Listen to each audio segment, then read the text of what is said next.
So we're going to take this picture, and we're going to take that out of Paint. So we're going to save this. We've saved it. Actually, I need to make sure I know where it's saved. Okay, so saving into Paint, and so that's a PNG.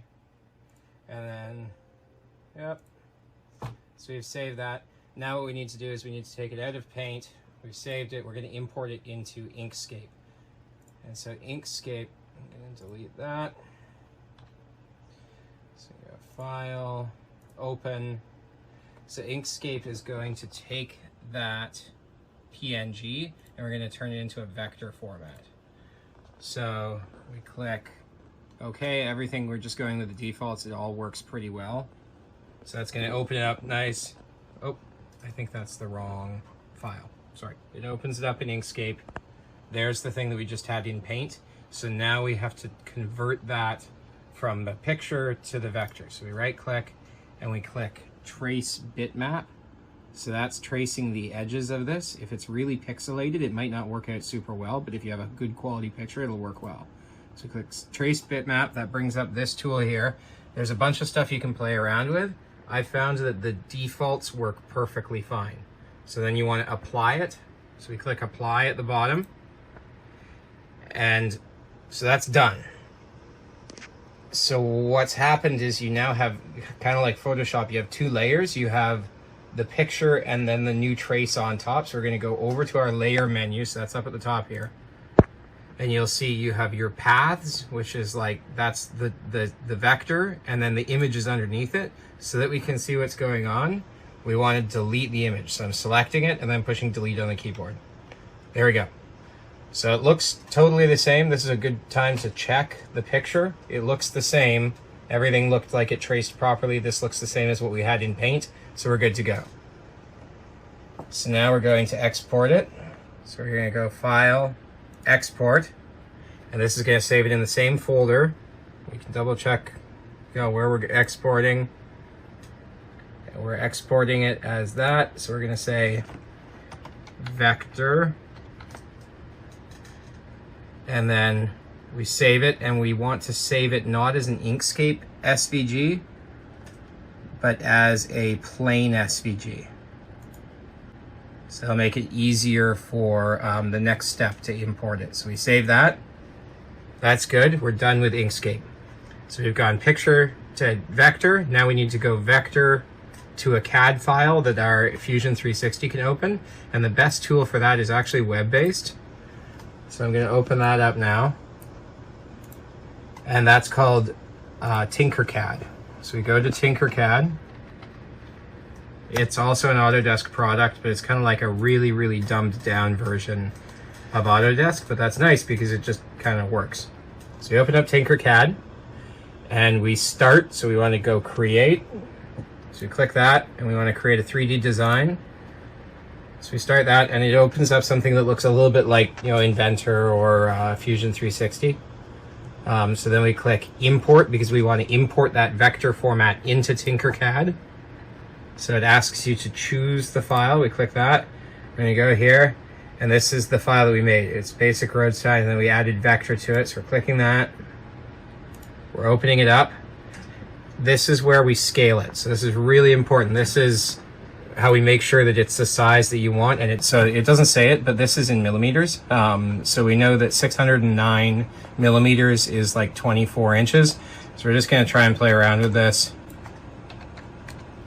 There we go. That's pretty close. Yep. So we're going to then import it. So it's importing that vector and it's bringing it in, and it's really cool because it's going to automatically turn it into a solid model for us. Like no messing around required. It's just all online, so it takes a while. Yeah, because it has to contact a server. It does all the thinking remotely. It's not doing any actual thinking on your computer.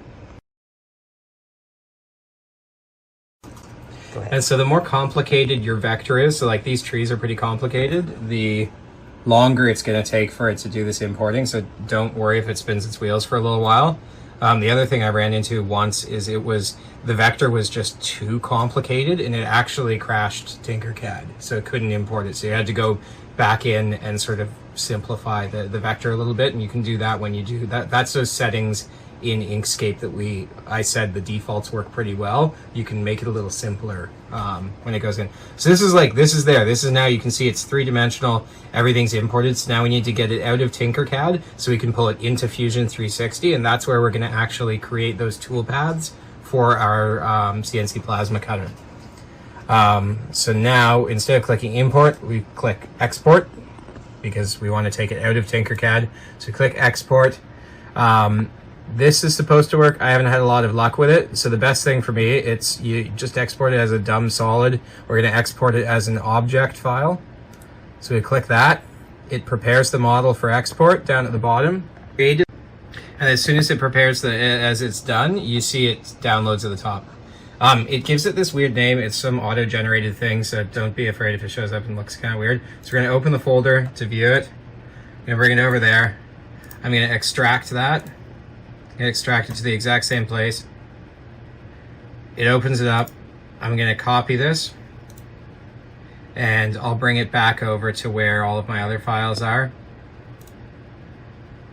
So there we go.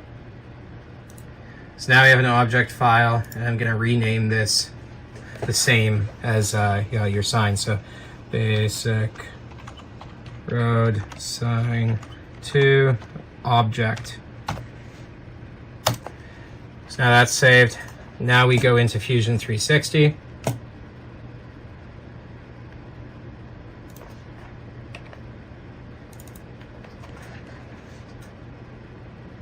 And so this has created a solid, and that's great, but it's created the solid as a mesh, and it might not end up like in Tinkercad. It has nice flat surfaces, but in when it imports into Fusion 360, the surfaces might not be perfectly flat. So we're going to go here to File.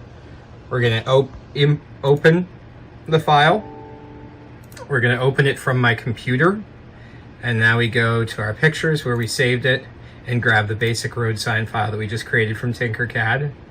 We're going to open it up, and it's going to open directly. And you see here, see how it's like all tessellated? That's okay, but if we want to get a nice flat surface that we can grab and say, cut out this whole face, we're going to have to do a little bit of messing around. So the first thing that we're going to do is we're going to click over to Mesh. We're going to click Modify, and we're going to turn this mesh into a nice solid.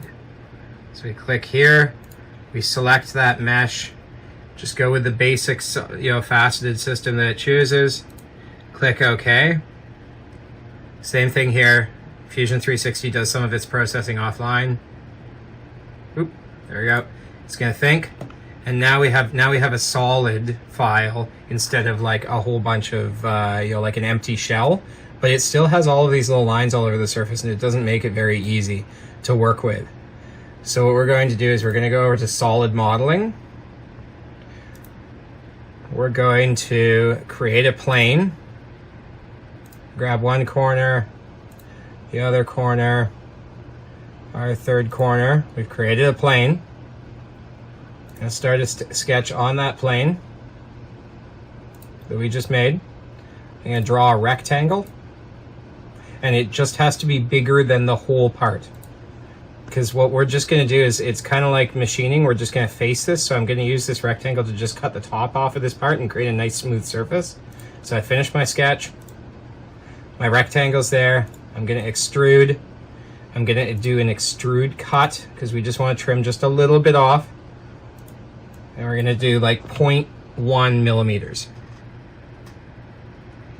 And it says what do we want to cut? I want to cut. Okay, so now that we've created our little rectangle that we're going to use to cut the top off of this part, we go to extrude. And it's probably going to want to do it like in the wrong direction, so you have to be careful of that. We want to cut. It's still going to say it's going in the wrong direction. You see here, it's like it's going up into space and it can't find anything.